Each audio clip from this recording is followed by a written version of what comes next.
Good morning to you, wherever it is that you are listening from. And of course, it's 2025, health is wealth. Not just in 2025, but all the time, health is wealth. And I think the start of the year is a good time to put our health in check and, of course, draw a plan for how we want to go about our year, health wise, and all of that. And speaking of health, we have Dr.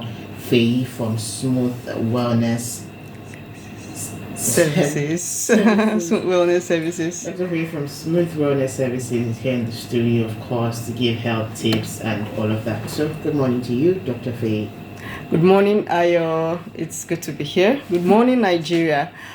I am Dr. Faye Sharomi, a wellness consultant, yoga coach, and a whole lot of things. I do everything nature. I try to bring our body back into the position where it can heal itself using nature. So how do I do this? I run a wellness services center here in OPIC, where we use different forms of natural therapies along with machine therapies, along with herbalism to help heal the body. All right, so the show is all about holistic health talks, and we have decided to make it all on stress. Now, when we talk about that, it's the show where we'll be elaborating on how stress affects our body in every single way. That's how stress affects every single of our organs, as the systems of our body. So we have already talked about a whole lot of that. At the moment, I'm talking on toxic stress, and we're diving it down to how toxic stress affects children and how we have what we call ACE, that's adverse childhood experiences that adults have later in their lives, which is a drawback of what has happened when they were children.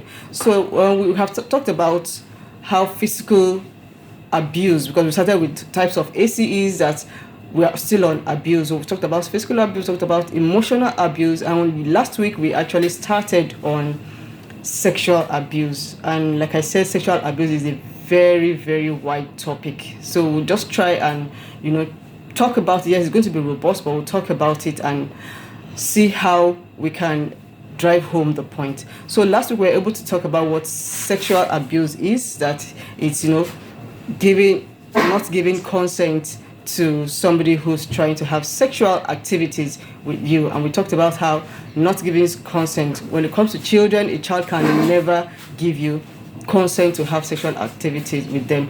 Most of the time you find adults, which I called perverts last week. Well, I think medically it should be pedophiles. So we have pedophiles that have their ways of taking advantage of children, since we're talking about children now. Okay, so pedophiles have their ways of taking advantage of children, threatening them, making them feel like they are responsible for that. It's their fault for them probably having sex with them. Maybe a child seduced you, or, a whole lot of things that happens when it comes to pedophiles, because it's actually a psychological issue. So let's talk about some signs that you see in children that should tell you that something has happened to this child. That's probably this child has been fondled with and does not know how to say it or how to pass it across. Okay, so one thing is you find a child clinging to a certain person. That's a red flag for parents, for caregivers, for guidance, please. If you find a child that is just liking this auntie or liking this uncle, most of the time it's always a relative or somebody around the house, maybe a help in the house, or maybe one of your siblings, or maybe one of your friends coming around. All of a sudden you find that this child is just liking this person in a way that is not normal. Probably the person is always giving them presents or what's it.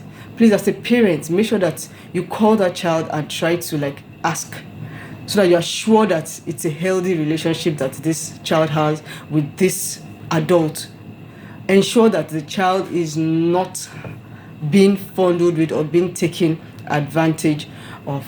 Okay, also we go to unexplained pain or discharges or burning in the genitals. Now this is, in fact, I have a story of somebody I heard whose child, from school, a fellow student in school, primary school. I think this is, you call it elementary one or so, because the child was still below 5. Came home and she noticed that whenever she wants to bathe her child in the morning, the child is always, running away whenever it comes to her washing her private parts. So she asked, "What's the matter?" Said nothing. So she was forced to check, and then she saw bruises on her private part. Like, wow, what happened? So the child had to talk about it. Like, okay, it was my friend in school that is always touching me. A fellow girl always touching her. What happened? She reported to the school authority, and the parent of the other child was called to say, see what your child is doing and all of that. The parents, of course, were disappointed, and when they had to do their investigation, it was actually one of the uncles who had been fiddling with this child. And like I said last week, a child or no child, the brain is still sending the same sensation to the body. So this child already likes this uncle and sees touching of her private parts, touching of her in a very funny way that makes her feel good as normal. So that's why she's doing it to her friend in school. So please, as parents, let's take very, very good, let's be very observant and make sure that you check all of these things. Also, behavioral changes, like when a child becomes, complains a lot unnecessarily or becomes rebellious. A child that wasn't like that before. These are, little things that to make it like there's something happening to this child. Also, I'll talk about a child suddenly declining in communication. A child that used to be chatty or tell you things, all of a sudden, the child has become fearful, afraid of telling you what the matter is.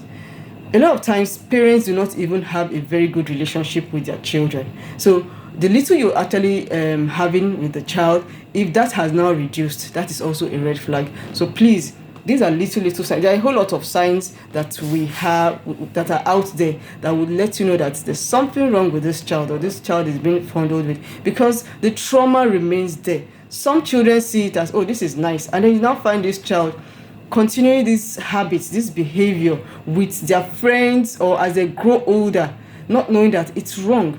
So we have to correct these kinds of activities at a very, very young age. Nip it at the bud so that the child does not grow up in that manner. All right, so as parents or guidance, please, let's try our possible best to listen to our children. Have a very good relationship with your child. Listen to your child so that we can prevent or manage this form of toxic stress that would affect the child in the future. So let's put a stop to it there for today. We'll continue on toxic stress next week and how it affects us as human beings, how as a child, toxic stress can actually become an issue for you later in your adult life. All right, my contact still remains 091-603-81840. That's 091-603-81840. My social media addresses, YouTube and LinkedIn, are Feyishayo Sharumi. The Feyishayo has an H. Facebook is Feyishayo Sharumi. The Feyishayo does not have an H. The Instagram is Smooth Ants. That's SMOOTANDS, Smooth Ants. And TikTok is Smooth Wellness Services. I love you all. Stay blessed till we meet again next week. So please, let's stay away from stress. Let's be very, very observant of our words, our children. They are the gifts that God has given us. So let's do our own part to make sure that we take care of them. Thank you. Thank you so much, Dr. Faye, for joining us this morning. Of course, join us again next week, Thursday, with Dr. Faye from Smooth Wellness.